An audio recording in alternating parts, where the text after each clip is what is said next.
The 8-day Festival of Lights, or Hanukkah, starts tonight at sundown. With everything happening in the Israel-Hamas war, we wanted to have a local perspective on how or if Hanukkah may look or feel different this year. So Rabbi Daniel Kaiman is the Principal Rabbi at B'nai Emunah here in Tulsa and has been kind enough to join us this morning to talk about this just really important topic. Good morning, Rabbi. Good morning. Thanks for having me. You know, it's December 7th, and we're now 2 months removed from the day of the Hamas attacks. Do you feel like your world, or maybe those in your congregation, has changed in some way? How are you feeling?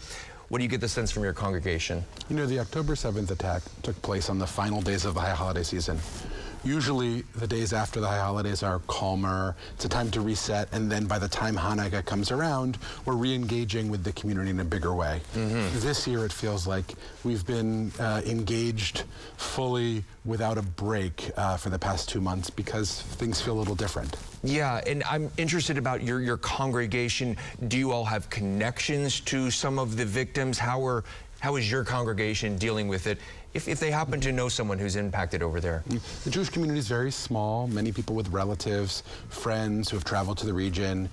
So there absolutely are folks in our congregation who know folks who lost their lives on October 7th, folks who are hostages, folks who have been called up on reserve duty. Lives have been changed because of this conflict, and I would say that's true on both sides of the conflict. Life has been changed, and that's certainly being felt in our synagogue and in our Jewish community here.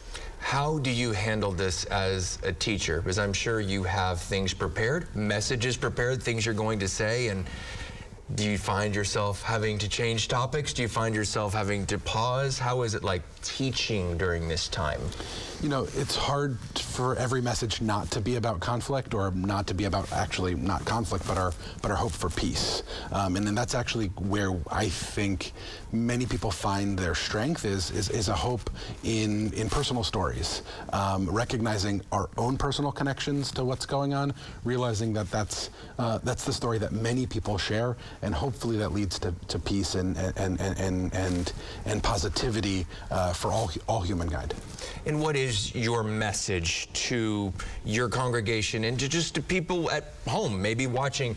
What is your message during this Hanukkah season, these next 8 days? Well, Hanukkah has an interesting juxtaposition with what's going on in Israel and Gaza, because the message of Hanukkah is a lot about how some societies wanted all people to be the same, and that we are valuing. The miracle of Hanukkah is that difference is allowed, that difference is permitted, that diversity can continue. And I think that's a message that's relevant to what's happening in Israel and Gaza, but it's actually a really important message here in Tulsa as we think about what it means to be part of a minority experience, what it means to understand the other, and to create connections across humankind.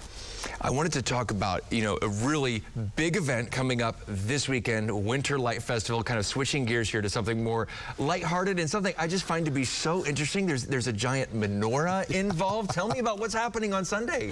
So for many years we've decided to take the Hanukkah celebration. In fact, one of the commandments of Hanukkah is to publicize the miracle, publicize this idea that we can be different and that we can embrace diversity.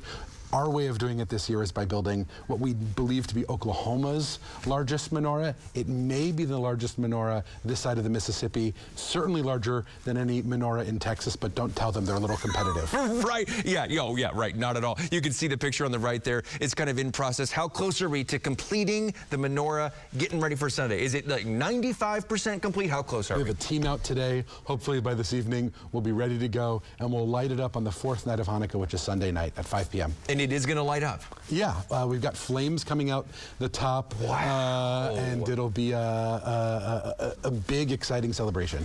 Fried food too. Ooh, okay. Well, there's a lot to digest there. I do have to ask you about your sweater. Do a little show and tell, because I'm sure people at home are going to be like, where can I get this menorah sweater? Show us what it does. The internet is amazing, isn't it? Watch this. Here we light Do up it again right for the there. camera. We're zooming in on It's you. the first night, so we'll go over here. We'll come this way.